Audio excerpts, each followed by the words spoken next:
A new book is hoping to help neurodivergent adults better understand themselves. And if you've never heard the term neurodivergent, it refers to people whose brain function differs from what is considered typical or neurotypical. Sol Smith found out he was autistic later in life, and he's out now with this book, The Autistic's Guide to Self-Discovery, Flourishing as a Neurodivergent Adult. And Sol joins me now. Thank you so much for being here. Well, thank you so much for having me. This is exciting. And so first I want to talk about what is autism, just broadly. Boy, I wish I had a zippy answer for it. Essentially, it's having a different nervous system. The brain wiring is a little bit different, just to try to give some sort of an understanding. Most of the energy our brain is using actually filters stimuli and information out, tries to discern what is important and what's not important. And autistics, their filter is a little bit different. It's a little bit off from what's typical, and so their sensory world is a little bit more extreme, and this includes the world of like social communication and all sorts of things. So it just basically gives you a little bit different sort of experience, and you develop in a divergent way from what's expected. And how did you learn that you were autistic and this happened later in life? I always knew that I was different, and I always kind of like chalked that up as a good thing. And it is a good thing. Yeah, good for you. Yeah. And so I went through lots of different phases of stuff that I was interested in reading about. I got into a psychology kick, started reading about autism, and was like, oh, this feels really familiar. And that was at like age 38 or so. And I actually wrote a book around that time about a system of thinking that I was sort of like recommending for college students as they were coming into college. And by the end of writing that book, I realized, oh, I wrote a book about how to think like an autistic person, and didn't even realize I was doing it. And so that really got me interested, and I started exploring it a lot more seriously. Yeah, and so we find a lot of times, kids can, get diagnosed in kindergarten, but to your point, does this also happen a lot of times for other people later in life? Yes, especially right now, what we're seeing is that about 80% of people over the age of 18 who are autistic were not caught when they were younger. We just didn't have the vocabulary for it or the understanding. So very outwardly obvious cases might come up, or if somebody was having repeated problems that could be explained through this lens, it might be coming up. But a lot of us ended up really trying to fit in, really masking ourselves to try and not appear different, not to stick out in school. And we ended up thinking that everybody was doing it sort of the way that we were.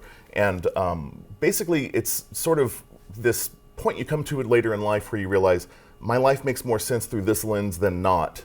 And that's sort of the turning point for a lot of us. Definitely. And what should someone do if they think that they might be autistic? Do you have any advice? Yeah, I mean, do a lot of reading. There's lots of really good books about autism. Read ones by autistic people. Listen to autistic voices. I mean, there's a huge bunch of us on TikTok, and some of it's going to apply to you and some of it's not, but hearing your experience reflected back to you through somebody else's words is a really amazing experience for an autistic person. And usually if that starts speaking to you and you've done a lot of reading, then you're on the right track. And it's really after that that you might want to seek some sort of a diagnosis, though it's not super necessary. Yeah, and let's talk about now some things that autistic people face. You say that rumination is one of the biggest challenges for autistic folks. So what advice do you have for people that are dealing with this? Yeah, rumination, autistics elevate at ruminated rates, and that elevated rate mirrors our elevated rates of depression, our elevated rates of suicidal ideation, and all sorts of things like that. So we believe that it is somewhat causal in that relationship. So yeah, if you're dealing with rumination, usually what is happening is you feel like you are trying to solve some sort of a problem. Something has happened in your life and you keep thinking about it over and over again. And essentially you're trying to dodge a feeling. The feeling is happening sort of in the base of your brain and the more ancient parts of your brain. And your prefrontal cortex is saying, oh, I don't like this. Let's think this through. Let's solve this problem. And it starts going through the motions of thinking about it and thinking about it. And it feels like problem solving, but usually you're just renewing the lease on this negative feeling and triggering anxiety over and over again. It becomes a sort of feedback loop. So my rule of thumb is if you've been thinking about the same problem for about 3 days without any sort of progress, you're probably ruminating. You're probably not going to come up with new information at that point. And then there's just a whole series of things that you can try to do to interrupt that cycle and to start calming yourself down and trying to redirect your energy to somewhere else. Yeah. Does your book have a little bit of like those tips and everything in there too? Does it go into that? Definitely. Yeah, definitely. That's one of the more important things I think it does. Absolutely. And stimming, what is this? And give us a few examples. Okay, well, stimming is basically doing something that stimulates your nervous system, like right now I'm rocking. Fidgeting with something. Essentially, you have a lot of sensory information coming in, and when you do something that is stimulating, you are sort of deciding what information is going to be coming into your awareness by sort of intentionally creating it. And this creates a sort of bottleneck to where you can better direct your attention so that it's not being absorbed by stimulation that you're not deciding on. So for example, in some studies it's shown that people who are fidgeting with something in class can actually pay attention about 29% better than if they're not fidgeting. So just things like that can be this massive accommodation for us, and a lot of times, we're told to sit still or told to, not sit on fidget. Our hands or something. Exactly, Yeah, exactly. And that kind of thing can end up taking a lot of mental energy from your system to try and restrain yourself. So stimming intentionally is a way of easing that restraint and being more of yourself.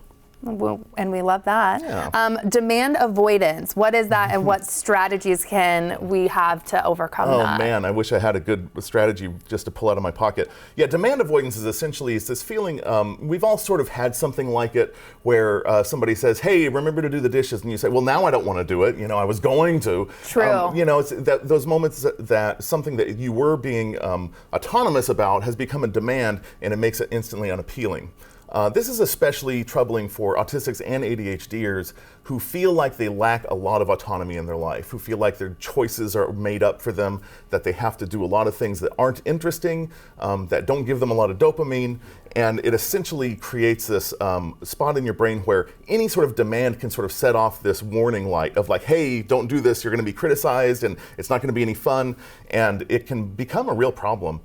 So trying to overcome it first is recognizing it, and if you're recognizing it in your kids or you're recognizing it in somebody else in your life, you kind of have to find different ways around the neural pathways, around to try and get them to respond to requests or make up their mind in ways that don't feel as much like a demand, and it takes a lot of trial and error.